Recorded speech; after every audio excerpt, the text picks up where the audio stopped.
Mesdames, Messieurs, bonjour et merci de prendre le rendez-vous de ce journal. Au menu de l'actualité de ce jour, ces jours d'examen au Bénin, près de 80 000 candidats sont à l'assaut du premier diplôme universitaire. Le baccalauréat 2025 a démarré depuis ce matin sur toute l'étendue du territoire national. Toujours au Bénin, la tension entre Israël et l'Iran inquiète le gouvernement. À travers un communiqué du ministère des Affaires étrangères, il appelle à la retenue. Et hors de nos frontières, l'Inde a subi un autre crash aérien ce dimanche avec un hélicoptère qui s'est écrasé dans l'Himalaya. C'est le deuxième accident aérien dans le pays en l'espace de 3 jours. Voilà pour le menu du journal. Passons au développement. L'examen du baccalauréat 2025 a démarré ce jour sur toute l'étendue du territoire national. Le lancement officiel a eu lieu au lycée Mathieu Bouquet de Parakou dans le département du Borgou. Cette année, le Bénin enregistre une hausse du nombre de candidats avec 79 588 candidats inscrits contre 75 381 en 2024, soit une progression de 5,25%.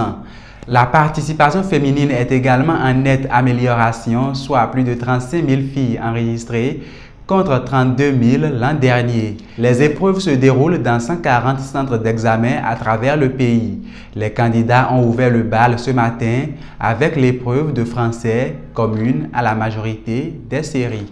La finale du concours d'art oratoire Eloquentia Cotonou 2025 s'est déroulée samedi dernier à Cotonou. Elle a mis aux prises 28 candidats, parmi lesquels un seul a été dégagé pour représenter le Bénin à la phase internationale du concours. Dans l'extrait qui va suivre, la déléguée générale du concours revient sur le déroulement de la compétition. Ce qu'on peut retenir, c'est que ça s'est très bien passé. Déjà, nous avons eu des candidats vraiment très talentueux, ils étaient très à la hauteur.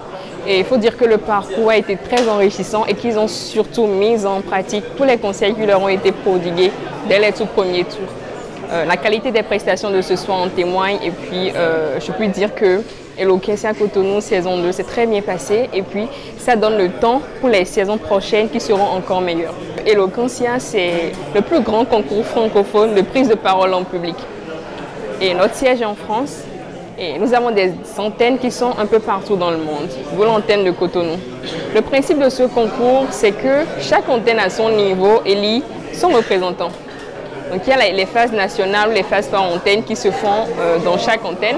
Le représentant, une fois élu, va maintenant en France pour la suite des compétitions. Donc pour les demi, les quarts de finale et s'il est retenu pour la phase finale. Au-delà, il faut savoir que Eloquentia, c'est une association qui œuvre en général pour permettre à la jeunesse de prendre la parole, de pouvoir s'exprimer, de dire ce qu'elle pense, de porter sa voix et de pouvoir prendre confiance en elle à travers ces différents exercices-là. Donc, c'est des concours et également des parcours pédagogiques aux jeunes aussi, ça vous dit. Parce que chez nous, on apprend à prendre la parole.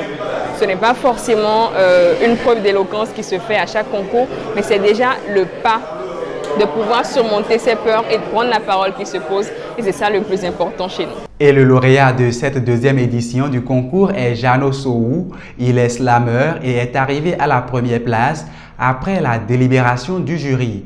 Le lauréat du concours Eloquentia Cotonou 2025 est récompensé d'un billet d'avion Cotonou-Paris-Cotonou pour aller défendre les couleurs du Bénin. Voici pour vous ses impressions. Il n'y a pas encore de mots en français pour exprimer la joie que je ressens. Mais je peux le dire, c'est une grande fierté, c'est une joie de représenter le Bénin à l'international pour Eloquentia, concours d'éloquence. Et en tant que slammer, je crois que c'est aussi une fierté que je dois beaucoup à mon centre de formation, le Cestaro. Et je me le dis parce que je compte bien gagner le premier prix à l'international. Ce n'est pas acquis, c'est du travail, c'est du travail. Et je compte sur tous ceux qui ont participé à Eloquentia Cotonou. Et je l'ai déjà dit à tous ceux qui étaient là tout à l'heure, je compte sur tout le monde. Les tests, bon, ça va se pondre, c'est vrai. Mais avec l'avis de tout le monde, on change quelques détails. Et c'est ça, ce sont sûrement les détails qui font le changement. Et les jurys l'ont dit tout à l'heure, c'est à cause du détail que j'étais premier et pas deuxième. Et c'est à cause de ce même détail-là qu'on va gagner ensemble l'Eloquentia international. Pourquoi le slam? Je me dis que avec les mots qui guérissent les mots, avec des mots qui nous permettent de dénoncer la voix, de dénoncer les mots, des voix, de la voix des sans-voix, de ceux-là qui restent sous ces toits, pour nous laisser dire à haute voix leur voix, ben, bon, c'est la meilleure voix, quoi. Tu dis un discours, peut-être tu fais une plaidoirie, peut-être, mais quand tu fais un slam, c'est toujours mieux. Pour moi, en tout cas. Quand je compte sur les autres, quand je pense que les autres sont là, ils pourront m'aider à faire de bons tests, à faire de bons spectacles, ben, je ne suis pas stressé. Je me dis, ben, bon, ça va passer, ça va passer. Et nous, on va casser au Bénin, on va amener le premier prix. C'est ça notre objectif. Ce n'est pas mon objectif, c'est notre objectif. Et on va le réussir ensemble. Elle aurait dû avoir lieu depuis samedi dernier, mais Dame Nature en a décidé autrement. La finale du championnat national de football, la Celtics League Pro, aura finalement lieu mercredi 18 juin prochain. Samedi dernier à Grand Popo, les deux équipes Coton FC et Dadje FC étaient déjà au stade, mais la pelouse est impraticable à cause de la forte pluie qui s'est abattue sur la ville. Dans une publication sur Facebook, la Fédération béninoise de football a annoncé le report sine-die du match.